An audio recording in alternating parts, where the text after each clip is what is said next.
Si un paciente con una pérdida nefronal progresiva, la presencia de hiperpotasemia indica que ha perdido al menos, esto se da ya en las enfermedades renales crónicas que tienen diversos estadios. Hay 5 estadios de la enfermedad renal crónica, por favor, eso es para que lo revisen. El estadio 1 es cuando todavía la tasa de filtrado glomerular o el filtrado glomerular se mantiene más del 90%. El estadio 2 de la enfermedad renal crónica es cuando el filtrado se mantiene entre 90 y 60. Y el estadio 3 es cuando se mantiene entre 60 y 30. Hay un cuarto que es entre 30 y 15 y hay un quinto que es menos de 15. Entonces, para el quinto que es menos de 15 ya pues es una enfermedad renal terminal ya, ¿no? Pero la hiperpotasemia comienza a producirse a partir de la enfermedad renal terminal grado 2. O sea, entre 90 y 60 comienza a haber acúmulo de potasio en el organismo y aparecer acidosis. Entonces, entre 90 y 60, ¿cuál está?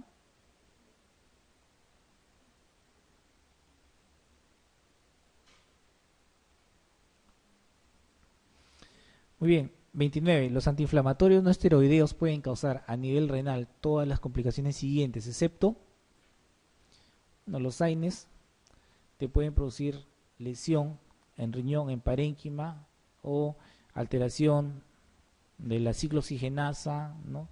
Y como consecuencia alteración de las concentraciones de prostaciclina, prostaglandinas, y van a originar contracciones en la arteriola deferente, disminución del flujo renal y afectación del riñón, del parénquima, de las zonas corticales y hasta de las zonas medulares, ¿no?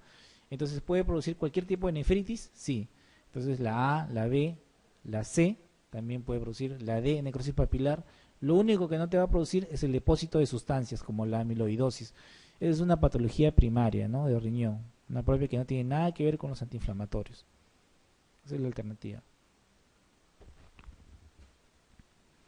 Medio interno. Bueno, acá ya estamos para terminar. Esto ya lo hemos repasado. Solamente miren ustedes acá el gráfico. De todo el porcentaje de agua corporal total que hay, ¿no?, los 2/3, que es el 40 del peso, están dentro de la célula. Y 1/3, que es el 20%, acá pueden ver 15 más 5, que es el 20% del peso, es extracelular. Apréndanse eso siempre, 20% es extracelular del peso. El 15% siempre es para el intersticio. Y lo que tiene menos, que es el 5%, es recién para el volumen sanguíneo. El 5% del peso corporal va a ser todo el volumen sanguíneo completo, que va a servir para irrigar pulmones, corazón, riñones, estómago, intestinos, ¿no? Estas son las concentraciones de electrolitos, ¿no?, en los diversos tipos de líquidos que hay, intracelular y extracelular. Primero, en el intracelular, con el extracelular, véanse ustedes que las concentraciones casi entre intersticio y plasma varían muy poco, porque están en constante actividad, ¿no?, o manteniendo casi las mismas concentraciones. En cambio, como hay menos paso de la membrana celular, ¿no?, de solutos del intra al extracelular, es por eso que sí se pueden mantener concentraciones muy distintas. Como se dan cuenta, acá en el vaso no hay una completa impermeabilidad, ¿no? Siempre hay permeabilidad de determinadas sustancias, por eso buscan su equilibrio, sodio, potasio, cloro. En el intracelular, entonces, como conclusión, vemos que el potasio se encuentra en mayor cantidad que a comparación del extracelular. Vemos que el sodio, todo lo contrario, se encuentra en menor cantidad, a diferencia del extracelular, ¿no? Miren cuánto se mantiene en el plasma y cuánto en el intersticio. Lo mismo para el bicarbonato, encontramos más bicarbonato en el extracelular que en el intracelular. Y las concentraciones de cloro también es una diferencia muy gruesa. El cloro es mayormente extracelular que intracelular. Y lo que se va a ver acá es mayor concentración de sustancias con cargas negativas, como las proteínas y los buffers, ¿no? Proteínas con carga negativa acá. Entonces, las ingestas diarias que se puede ver de líquido para mantener el balance hidroelectrolítico. Miren ustedes, normalmente una persona joven, 70 años, con la actividad física que tiene, de 70 kilos, perdón, con la actividad física que tiene, produce una ingesta de fluido de 2100 aproximadamente. Producto del metabolismo, se genera agua a 200 mililitros. En total de ingresos, 2300. Las pérdidas insensibles son 350 por piel, insensibles por pulmones, 350. que es lo que está rankeado más o menos de 500 a 750. En sudor, 100, en heces 100 y en orina la diuresis va de 500 a 1400. Si uno suma, hacen 2300 también en salidas. Y en total se mantiene cada un balance hidroelectrolítico neutro. Lo que altera es cuando el paciente tiene taquicardia, taquimia, fiebre, ¿no? O un estado de hipermetabolismo o ejercicio pues anaeróbico excesivo. Entonces va a haber mayor sudoración, mayores pérdidas insensibles por la ventilación también, y ahí sí se alteraría y hay que tratar de reponer fluidos en función de mayor cálculo de pérdidas insensibles. Bueno, vamos a las siguientes preguntas. El líquido extracelular, entonces, ¿cuánto de porcentaje tenía? Esta es una pregunta que se repite, ¿no? La respuesta es 20%, ¿no? Sí, acá se equivocaba la alternativa, acá es 20% del peso corporal. Respecto al agua corporal total, esta creo que también la dimos. Una persona adulta de 50 kilos tiene 20 litros de agua, o la de acá. En un adulto normal, si uno tiene 3 litros de agua total, ¿cuánto le corresponde al extracelular? 1, ¿no? Que es un tercio. La mayor reserva de agua está no, negativo y los niños negativo. La respuesta es la B. La 32, respecto al balance hídrico. Acá muchas se repiten de repente para hacer el reforzamiento de lo que han captado ustedes. El balance hídrico es el estado de la pérdida de agua corporal en la unidad de tiempo. Ya hablamos de balance hídrico, ¿no? Es la neutralidad que hay entre la ingesta y la salida. B. La suspensión de la ingesta oral conduce a la génesis de un balance hídrico positivo. Si yo no ingiero agua, ¿voy a tener positivo o negativo? Negativo, pues. Entonces alternativa no es. En el tracto gastrointestinal total de las secreciones digestivas, ¿cuánto es la cantidad? ¿Cuánto bordea? ¿No vimos que era 500 mililitros en 24 horas o menos? Entonces acá pone 5 litros en 24 horas. ¿Eso es correcto? No, falso. El agua de la oxidación es la que resulta de la combustión proteica en el organismo. Más que combustión proteica, ¿cuáles son las principales combustiones o reacciones de oxidación que se dan en el organismo? Primero se metabolizan los carbohidratos y después las grasas, ¿no? Y después de eso recién se utilizan las proteínas. Entonces el agua de oxidación no viene mayormente de la grasa, no de las proteínas, sino de los carbohidratos y las grasas. En el humano normal, los cambios de volumen urinario corresponden en particular al estado de balance hídrico. Es cierto, porque si yo, por ejemplo, no ingiero nada de líquido en el día, entonces mi riñón va a tender a seguir secretando bastante orina, 1500, o va a disminuir esa concentración de orina para no perder líquidos. Se va a reabsorber sodio, se va a activar el sistema de la mácula densa, ¿no? La mácula densa va a detectar que la osmolaridad está aumentada y que va a decir, ah, no, entonces no pierdo más fluidos. Se va a activar el sistema renina-angiotensina-aldosterona y también va a producir vasoconstricción de la arteriola aferente y se va a restringir el flujo renal. Y con eso se va a ahorrar más fluidos también. Se va a se va a secretar hormona antidiurética para que se evite mucha diuresis y se ahorre también fluidos. Entonces, esto sí es correcto, la alternativa D. El volumen urinario va a cambiar en función de cómo esté el balance hídrico.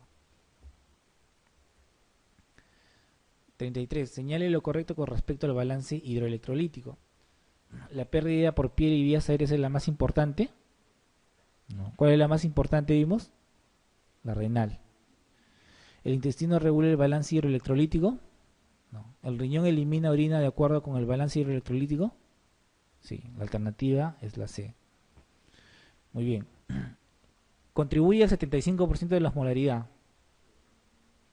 ¿Sodio o glucosa? Ya, alternativa D. Un hombre de 80 kilogramos, ¿no? ¿Cuánto de agua tiene? 16 en el intersticio, 32 en el intracelular. Esa es una pregunta con trampa en la alternativa. ¿Cuánto tendría en el extracelular acá? Acá tendríamos que sacarle el 60%, ¿no? 8 por 6, 48. 48 litros tiene por total, ¿no? Entonces, de esos 48 litros, la tercera parte es extracelular, o sea, 16 litros es extracelular. De esos 16 litros, recién la tercera parte es vascular y las otras dos terceras partes de los 16 es intersticio. O sea, ahí nos confundimos rápidamente. O sea, aproximadamente 10 litros sería intersticio y 5 litros intravascular. Lo que sí es cierto es que teniendo 48 litros de agua, un tercio, que es 16, se va a ir para el extravascular y 32, ¿dónde van a quedar? En el intra. Muy bien. O sea, la alternativa es la letra E. Esto es para hablar sobre el potasio, su regulación. Los requerimientos diarios son de 100.000 equivalentes por día y también lo que se elimina en la orina aproximadamente son 100.000 equivalentes por día. 92 en las heces, 8.000 equivalentes en las heces y 92 en la orina. Cuando se ingiere sodio, se va a mantener solamente 4.2 mil equivalentes por litro. ¿Cuánto de volumen uno tiene aproximadamente en el extracelular? Un promedio de 14 litros. En global, ¿cuántos mil equivalentes uno tiene en esos 14 litros extracelulares? 59 mil equivalentes. Y eso es para ver la gran diferencia que va a haber de cantidad de mil equivalentes en el potasio, en el intracelular. Miren ustedes, entonces con esta ingesta uno va a mantener un potasio en el líquido intracelular de 140 mil equivalentes por cada litro. ¿Cuánto de volumen en promedio en una persona de 60 kilos joven hay? 28 litros aproximadamente en el intracelular. Si multiplico estos 140 mil equivalentes por 28 me da 3.920. Esto es importante porque toma importancia en los contextos en un paciente crítico, como los pacientes que vemos en el hospital. Si yo tengo un paciente que está en shock, en hipotensión, que tiene mala circulación, no llega oxígeno a las células, esa célula se va a mantener con metabolismo aerobio o anaerobio. Anaerobio, ¿no? Ya no va a ser el ciclo de Krebs en la mitocondria, sino va a ser la glucólisis anaeróbica o vía Einberg-Meyerhof en el citoplasma. Y esto va a producir más ATPs que el ciclo de Krebs o menos. Menos, solamente 2 ATPs comparado con los 36 que produce el ciclo de Krebs. ¿Con qué funcionan las bombas de sodio, potasio, ATPasas? Que están en las membranas, que siempre nos mencionaban en química y nunca sabíamos para qué servían, ¿no? Decía, tenemos que estudiar nuevamente esta bomba de sodio y potasio. ¿Con qué funcionaban? ¿Era un transporte activo o no? Sí, porque sacaba sodio de dentro de la célula y lo mandaba en contra de la gradiente, o sea, lo mandaba hacia afuera donde había más concentración y metía potasio al medio donde tenía mayor concentración, cuando por ley física debería ocurrir lo contrario, pero para hacer ese transporte activo demanda de mucha energía, de ATPs. Si yo tengo pocos ATPs porque estoy en un metabolismo anaeróbico a causa de shock, esas bombas van a dejar de funcionar y ¿qué va a pasar? El sodio se va a mantener dentro de la célula y se va a hinchar esta célula, se va a desnaturalizar en cualquier momento y va a liberar todo su contenido. ¿Qué contenido había? ¿Qué electrolito había dentro de la célula? Pueden ver acá en la exposición lo que estoy señalando, potasio. Ese potasio cuando se libera va a contribuir al empeoramiento de la acidosis, ¿no? Y obviamente este potasio elevado también va a producir complicaciones como arritmias, ¿no? Taquicardias, QRS ancho y de repente muerte súbita en un paciente, ¿no? Eso solamente para que vean lo peligroso que es liberar el potasio del medio intracelular, ¿no? Entonces uno cuando tiene esos estados de hipoperfusión hay que trabajar, hay que hidratar, perfundir con vasopresores o con soluciones para poder tratar de evitar la desnaturalización de esas membranas y el buen funcionamiento de la bomba de sodio y potasio, TPAs. ¿Qué sustancias producen el ingreso de potasio dentro de la célula o qué sustancias promueven la salida de potasio? Entonces, la insulina es uno de los tratamientos de la hipercalemia, se llaman las soluciones polarizantes. ¿Por qué? Porque va a meter el potasio dentro de la célula y siempre va a mantenerse las cargas, ¿no? Negativas que había intracelular y positivas por sodio que había en el extracelular, o sea, polariza la membrana. Los beta-2 agonistas también producen el ingreso de potasio dentro de la célula y el estado de alcalosis también. Por cada 0.1 de pH que aumente, siempre va a disminuir el potasio 0.4. Y al revés, por cada 0.1 de pH que disminuya en un estado de acidosis, el potasio va a aumentar 0.6. Son las reglas de los pulgares en la fisiología. Eso apréndanselo. En alcalosis, pH aumenta 0.1 y potasio disminuye 0.4. En acidosis, pH disminuye 0.1 y el potasio aumenta 0.6. Y los factores que promueven la salida de potasio, ¿no? Cuando hay déficit de insulina, ¿no? Cuando hay déficit de aldosterona o las enfermedades de Addison, ¿no? El bloqueo o beta 2 agonistas, ¿no? Todo lo contrario a los beta 2. Cuando hay acidosis, obviamente, la acidosis ya dijimos que desnaturaliza la membrana y sale potasio. Los síndromes de lisis celular, ¿no? O lisis tumoral también, que vierten el potasio dentro de la circulación. El ejercicio extremo, ¿no? Y la osmolaridad extracelular incrementada. Es una foto, una imagen en donde se ve las zonas en donde se reabsorbe más potasio. Como pueden ver, en la parte donde limita el inicio del asa de Henle con el túbulo contorneado proximal, se absorbe el 65% de potasio. Y otra parte en menor cantidad en la porción ascendente, la porción gruesa ascendente del asa de Henle y en el túbulo colector también. Finalmente se elimina un promedio de 92 a 100 mil equivalentes por día, como vimos ahí en la gráfica. Vemos que cuando hay una ingesta incrementada de potasio, ¿qué es lo que va a pasar? Va a aumentar la concentración de potasio en el plasma. Y para tratar de mantener los límites normales, ¿qué va a producir?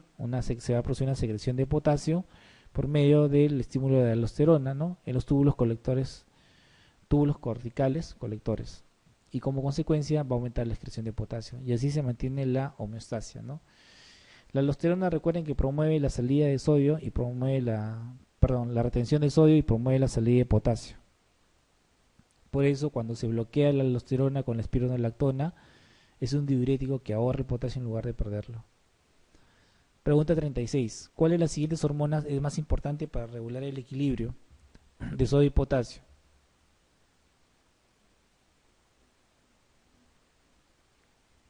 ¿Cuál? Ya estuvimos hablando del eje renina-angiotensina-aldosterona. La aldosterona, recuerden, otra vez va como mensaje subliminal para sus pruebas o sus preguntas. La aldosterona retiene sodio, como consecuencia por aumento de la tonicidad también retiene agua, ¿no? Y a su vez elimina potasio. El potasio secretado en el riñón, ¿por dónde? ¿Dónde vimos que secretaba en mayor porcentaje? Acá está, no, lista no era. Acá está. Miren.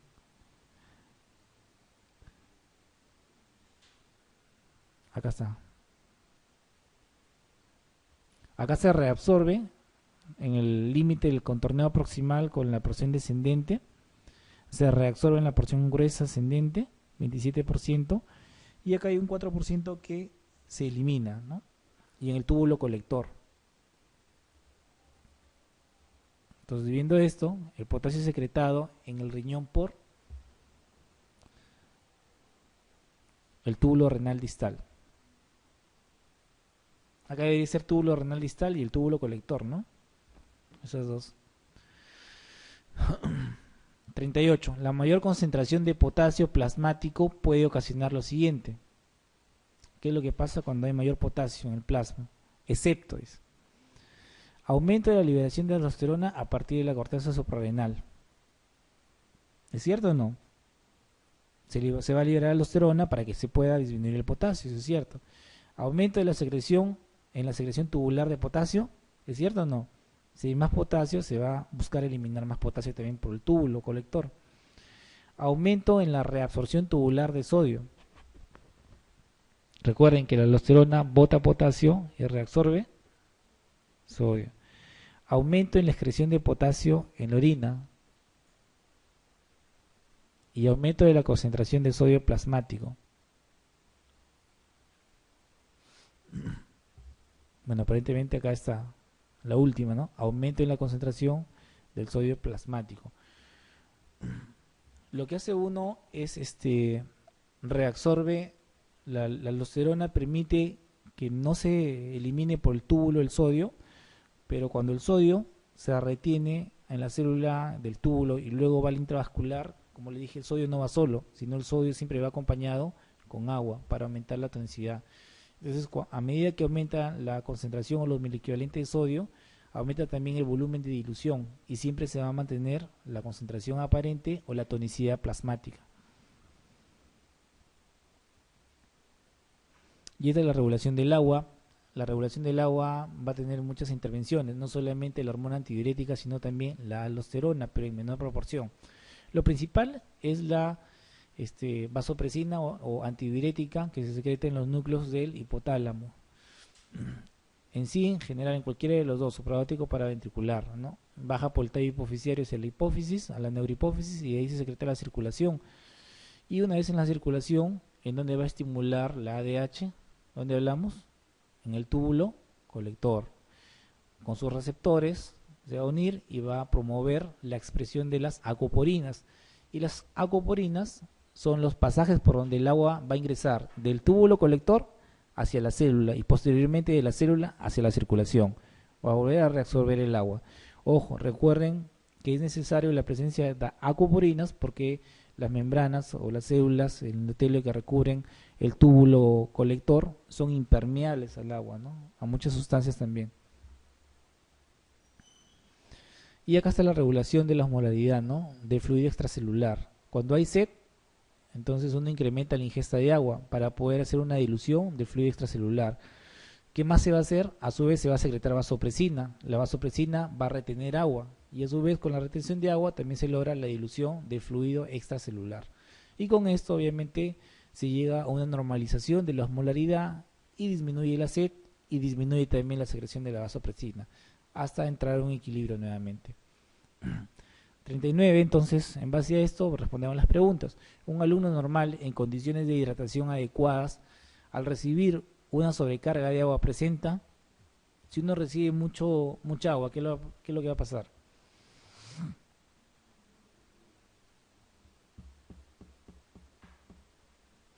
¿Aumenta la producción de hormona antidiurética o tiene que disminuir? Si yo ingiero mucho líquido, entonces para poder eliminarlo tiene que haber disminución de la hormona antidiurética. La alternativa está, la B es incorrecta, ¿no? Tiene que haber disminución del volumen urinario. No, si yo tomo más líquido, más agua, obviamente voy a tener que orinar más para poder mantener el balance hídrico neutro. ¿Qué va a haber? ¿Incremento de la sed o disminución de la sed? Si yo tengo mucho líquido, disminución de la sed. ¿La densidad urinaria no varía o sí varía? Ya vimos que los casos de diabetes insípida que tomaban mucha agua, disminuye la gravedad específica o densidad de la orina a menos de 1.005. Y la última, la osmolaridad plasmática, si yo tomo mucha agua, ¿disminuye o aumenta? Disminuye. Entonces la alternativa correcta es la 39. Esta es la concentración de pH de iones hidrogeniados en el fluido, en los fluidos distintos, y esta es la ecuación, la famosa ecuación de Henderson-Hasselbalch. ¿Sí? ¿Alguna pregunta?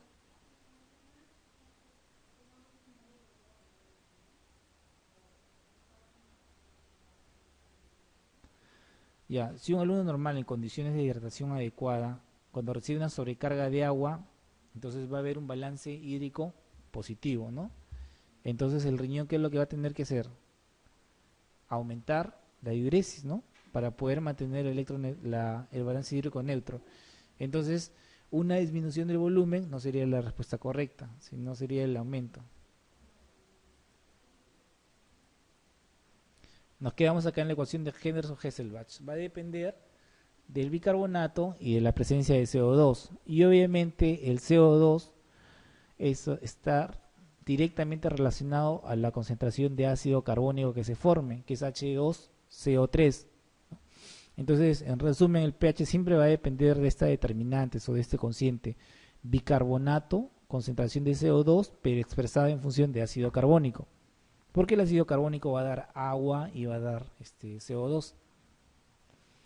Respecto al equilibrio ácido-base, entonces, la ecuación de Henderson-Hasselbalch establece que el pH sanguíneo depende o se establece mediante el logaritmo de esta relación de bicarbonato de ácido carbónico. Sí, ¿no? sino que en la fórmula ponen PCO2, pero eso depende del ácido carbónico. La masa de CO2 que se produce el organismo es igual a la masa de H2CO3 o de ácido carbónico que se vierte al medio interno. Están directamente relacionados. Los ácidos fijos que se liberan hacia el medio interno promedian entre 100 a 200 miliequivalentes en 24 horas. No, eso es una cantidad menor. Para definir la existencia de acidosis metabólica debe estar presente la caída del pH y del bicarbonato. Y al sistema físico-químico de bicarbonato con ácido carbónico corresponde fisiológicamente el sistema orgánico pulmón-riñón. Bueno, acá hay varias verdaderas, ¿no? La B, la A, la D, la E. Acá de repente la pregunta es la incorrecta, ¿no? Porque la ecuación de Hendel-Hasselbalch establece que el pH sanguíneo se da mediante esta relación. La masa de CO2 que produce el organismo también es igual a la masa de ácido carbónico, porque lo que hay en moléculas de ácido carbónico va a ser lo que hay en moléculas de CO2 que va a dar, ¿no? Porque va a dar CO2 y agua, pero en sí, por cada molécula de ácido carbónico me va a producir una sola molécula también de CO2. Y eso es cierto, ¿no? La acidosis metabólica se da con disminución del pH y disminución del bicarbonato. Acá coloca la respuesta de todas las alternativas que hemos visto, la más cercana de repente, ¿no? Pero la A, la B, la D y la E son verdaderas acá.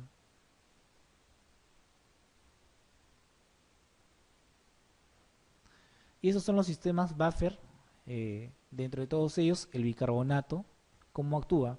Siempre tiene que estar esta enzima que mencionamos, la anhidrasa carbónica, para que pueda hacer la reacción en los dos sentidos, de CO2 y agua para formar ácido carbónico. Este compuesto ya le dijimos que es estable o inestable. Inestable en el organismo, por eso se convierte rápidamente en CO2 y agua. Entonces, el ácido carbónico se convierte en CO2 y agua. Muy bien, pero también puede la anhidrasa carbónica al CO2 convertirlo en, al ácido carbónico puede convertirlo en ion hidrogenión y también en bicarbonato. Acá vemos, por ejemplo, un tipo de esa reacción, ¿no? El ácido carbónico, por medio de la enzima, en un sentido indirecto, se va a ion hidrogenión y bicarbonato. Cuando se combina con sodio, tiene mayor estabilidad y mayor permanencia el bicarbonato y ya no está en esta relación dinámica. Por eso esta sustancia es un buffer que se utiliza en los casos de acidosis metabólica severa. Cuando hay aumento de la acidosis, ¿no? Aumento de los iones hidrogeniones, y cuando esto se asocia al bicarbonato, obviamente se va a formar ácido carbónico y esto va a producir CO2 y agua. Pero ¿qué es lo que pasa acá? Uno normalmente va a tener muchos iones hidrogeniones y una cantidad de bicarbonato limitada. Va a haber un punto en que se va a acabar el bicarbonato del cuerpo y van a sobrar iones hidrogeniones y se va a necesitar más bicarbonato para estabilizar esa acidosis. Es ahí en donde interviene el bicarbonato que uno da en el tratamiento del paciente. Y normalmente, ¿cuáles son los rangos en cuando uno ya da bicarbonato? Cuando el pH está en menos de 7.1 y cuando el bicarbonato en la gasometría está menos de 10. Es ahí donde uno comienza a reponer recién bicarbonato. ¿Por qué? Porque cuando el bicarbonato todavía no disminuye mucho, perdón, un momento para explicarles esto. Cuando el bicarbonato, acá viene una parte importante ya, y estamos para terminar. Cuando el bicarbonato no disminuye mucho, lo normal es 24, por ejemplo tenemos 20 de bicarbonato, 18. ¿Qué es lo que pasa si damos bicarbonato? En 3 ampollas de bicarbonato, cada ampolla de bicarbonato tiene 20 miliequivalentes, damos 60 miliequivalentes más, ¿no? Entonces, lo que va a pasar es que va a sobrar bicarbonato en el cuerpo. Entonces, todo el bicarbonato que necesitaba saturar al ion hidrogenión, que ven ustedes acá, se va a saturar y va a quedar bicarbonato adicional. Y cuando queda bicarbonato adicional, va a comenzar a producirse por medio de la anhidrasa carbónica CO2 y agua. ¿Qué va a pasar? Va a retener más agua en el intersticio, va a comenzar a aparecer agua en el intersticio de pulmón, dificultad respiratoria, y eso es lo que llaman, muchos clínicos dicen, no, TSDMA V pulmón de rebote. No es nada V pulmón de rebote, sino que se da la conversión de CO2 y agua por exceso de bicarbonato. ¿Y qué va a pasar? Eso es lo que pasa con el agua, ¿no? Se acumula en el intersticio y puede originar problemas como edemas y en pulmón dificultad respiratoria si hay edema en el intersticio. Pero ¿qué es lo que pasa con el CO2? El CO2 puede incrementar entonces en la cantidad de sangre. Y si yo tenía un CO2 de 40 y por darle mucho bicarbonato paso a mi CO2 de 60, ¿qué va a pasar cuando tengo hipercapnia? Disminuye el centro respiratorio, la actividad del centro respiratorio, voy a respirar menos, me duermo, dejo de ventilar, encima mis pulmones se llenan de agua, disminuye la oxigenación y puede ser más nocivo que beneficioso dar bicarbonato cuando no esté estrictamente estipulado. Por eso tengan ustedes cuidado, las cantidades de bicarbonato solamente se da cuando hay una acidosis metabólica severa, pH menos de 7.1 y bicarbonato menos de 10. Listo. La sustancia buffer más importante del líquido extracelular es, ya lo mencionamos, el bicarbonato. Y esta es la hemoglobina también, que sirve como buffer, porque dentro de sí también se va a producir mucho cambio de CO2 y agua por la anhidrasa carbónica, ¿no? Es más, tienen la superficie aumentada, pierden el núcleo, tienen algo de citoplasma y en toda su membrana se da esta serie de reacciones. Pero lo más importante para efecto de su examen, ustedes pongan el bicarbonato, ¿no? Aunque ya saben que acá a su casa van a ir y van a leer la teoría de Stewart y les va a encantar eso. El CO2 se transporta por la sangre en su mayor parte como, bueno, el CO2 siempre está en plasma, no está en el eritrocito, ¿no? Pero en el plasma no se encuentra diluido, sino se encuentra en forma de bicarbonato, en esas reacciones activas que está formando ácido carbónico, CO2 y agua, bicarbonato. Entonces acá la respuesta es bicarbonato plasmático.